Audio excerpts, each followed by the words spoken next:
Hi everyone, it's Tarnished Treasures, and today I'm sharing my thrift haul from the Estate Clean Out thrift store, the Thrift With Me that I posted a few days ago.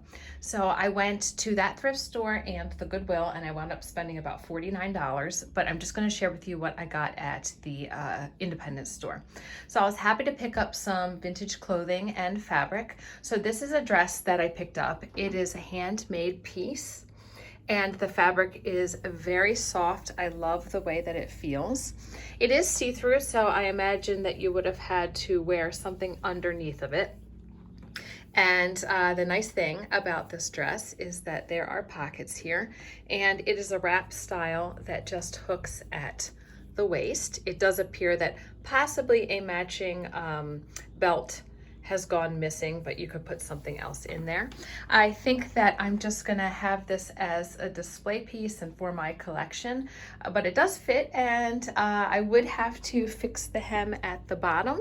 That's no big deal, so maybe in the future I might wear that, but for now I'm gonna keep it there. I picked up another vintage piece. This one is the brand Flair, and I actually picked this one up to wear. It was probably about $8 for the set. It's a pretty yellow color that has the Swiss dot design, and I really like things like this for the summer that match and make you feel good. It was very comfortable, and it was definitely practical. So underneath is a sleeveless piece, and I like this little coat on top that has the sleeves. It's in really nice condition, maybe a little spot or two, but I think that the more I wash it, that will be less noticeable. And it has pockets, which is just always like a must for me, so I can put my phone and other little things that I pick up when I'm around the house. And then that jacket closes as well, so I really enjoyed sleeping in that last night. I was really hoping to find some more aprons and fabric very similar to this ticking stripe, so I found two. I was very lucky. They were $4 a piece, and there's a woman that I follow on Instagram who will buy aprons and skirts and things like this, and then she will embellish the areas that might have a little stain or a hole. It's very urethral looking. So this is an apron. It's not the style that I like or the length, so I could hem it or change it to make it something that I would prefer, but I think I'm just gonna stick it in my little stash, and then when inspiration strikes, then I'll pull it back out. But it does have nice pockets, and it's an interesting closure on the sides, and it does have shell buttons. I don't know if they're different sizes or if they match. And this is the second one. And this one, the red one is in really great shape. This one has been mended in areas like the ones I have. There are holes. So this has a lot of crafting potential. And it's got these interesting areas at the arms. This one here was pieced together with two different fabrics. And it's very soft and light, and the one little white thread, if you catch it in the right light, actually I don't want to say metallic, but maybe a little bit glossy. So it's always nice to go to a thrift store and find something that you actually were looking for and was on your list. These two pieces of fabric, they're the same size. He charged me $1, and I love these. Remind me kind of my childhood wallpaper, but it has this light aqua stripe, a darker blue with birds and flowers, just perfect, and a great price. And with two pieces, there is a lot of fabric there to do something with. I purchased this blue and white piece. It has a really awesome bottom stamp, the Thames, Great Britain. And I went with this size and shape because I knew it would fit my beeswax candles. So I'm gonna stick this on my mantle and light it right now. And I have a very big bag of leftover beeswax, and this is expensive. So what I'm gonna do is tuck it down the sides, and I'm hoping that as this lights and melts, it will incorporate with that, and I can get the candle to last a little bit longer and use up some of that wax. And if you watch Di from Vintage Flicker, she has a YouTube channel, but she's more active on Instagram. She pours candles into vintage teacups, and I love that idea. I just keep forgetting every time I'm at the craft store on Amazon to order the wicks. But Vintage Flicker is her name. Candle, and I put the teacup on top of a little coaster. I picked up some ephemera, so I got these refreshment lists and menus. These are from Atlantic City, New Jersey, and it looks like there was a concert by the Johns Hopkins University Musical Club, and they had a breakfast and dinner, and this was from St. Patrick's Day weekend in 1940. And I love that it's different colors, but they're these nice muted pastels, and I really love vintage menus and reading how they describe the things and all the offerings that they have. Potatoes, plain fried, French fried, hash browned, and looking at the dinners that they had. They had an orange sherbet course.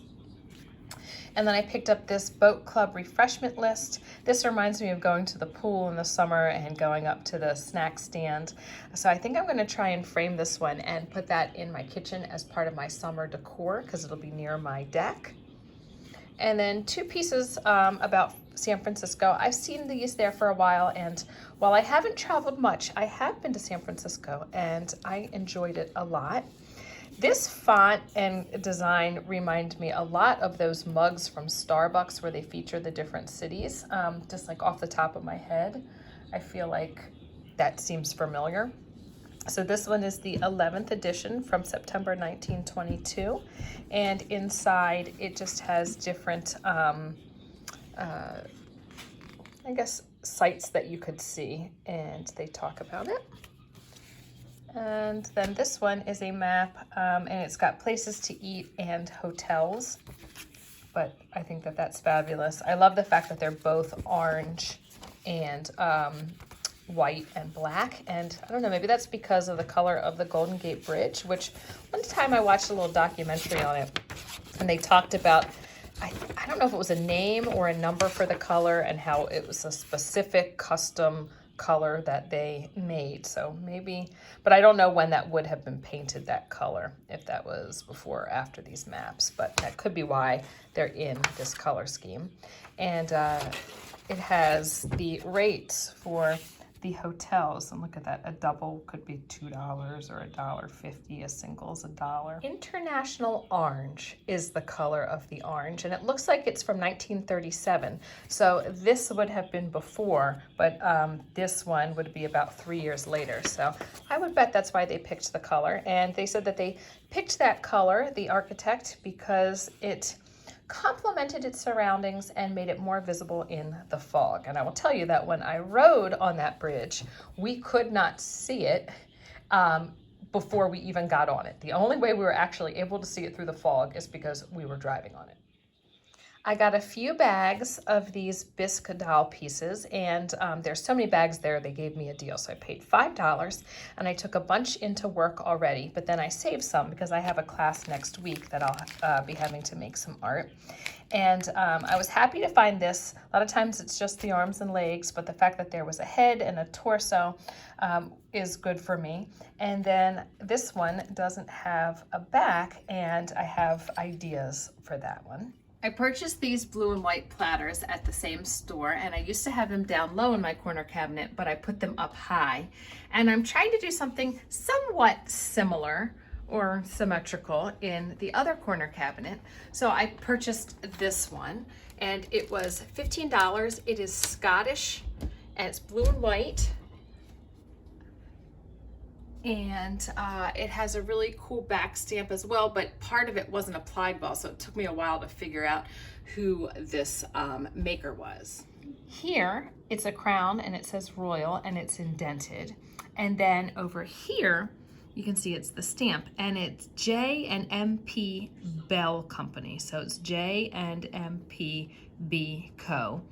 And then what was hard for me to tell what this was is because part of the wing that would have gone right here and here, the transfer wasn't applied very well, but it's a bird. And so this is the back of the bird, and that's the head with the eye and the beak. And then a wing would be here, a wing would be here. So little investigation, didn't take too long, maybe about 10 minutes once I really sat down to figure out what it was. And then that is a 14 stamped in there. So this is the Flow Blue serving platter that I went back to pick up. I had actually called and reserved it, and I was told by John that was good because people were trying to get it. I had seen it in the Facebook advertisement that the shop puts out, and then when I saw it in person, you know, I was already buying another platter and my total was getting up there, so I just, you know, didn't know if I should get it or not. And then talking with some friends and thinking about it, I thought it was a really cool piece. I also wanted to make sure that I had a spot for it. So I thought it could hold our remotes and kind of be a catch-all in the living room. And I think that the color and the pattern works well in here. I also, once I put it on the round table, really loved that, you know, it has this quadrifoil design. So it's a serving platter. It has a handle. There are no repairs to this. There's a couple cracks on the bottom just like through age, but nothing has been broken and fixed, which is really cool. So I just read up a little bit on what Flow Blue was, and this was transferware. So that means on a piece of paper, they had a design of glaze, and then that got transferred on here, and then you'd remove the paper and the design would be there. But then they said that sometimes they would put a little on something on the edge to blur it or fade it. I bet that was to try and make this design look like it was hand painted and not like, we'll call a stencil for better words, a stencil or a sticker. So maybe it was that agent on the edge that made it just flow too much, or maybe it was just the intenseness of the blue. So in the beginning, it really wasn't the desired effect, but people liked it. So now they do reproductions and they actually try and recreate this. So here's the bottom. It has all been scrubbed up. So this is just the darkness in the crazing. And it says Althea. And I would assume that that's referring to the line or the design of this mold, because I found some Homer Laughlin and it'll say, you know, a little name like that, and it's referring to the shape of the plate, not the actual design that's on it. And then the V and B, and forgive my pronunciation, Vilroy and Bach, is German. So I was quite pleased. And it's funny, the things that you double think and then you think, and you get it home and you're like, well, it's meant to be on this table. They also said that this Flow Blue was very popular in the Victorian times, and then it's made a resurgence in the past 45 years. But I really don't think that this is what they, you know, expected or, you know, thought that this piece would be used for in the future.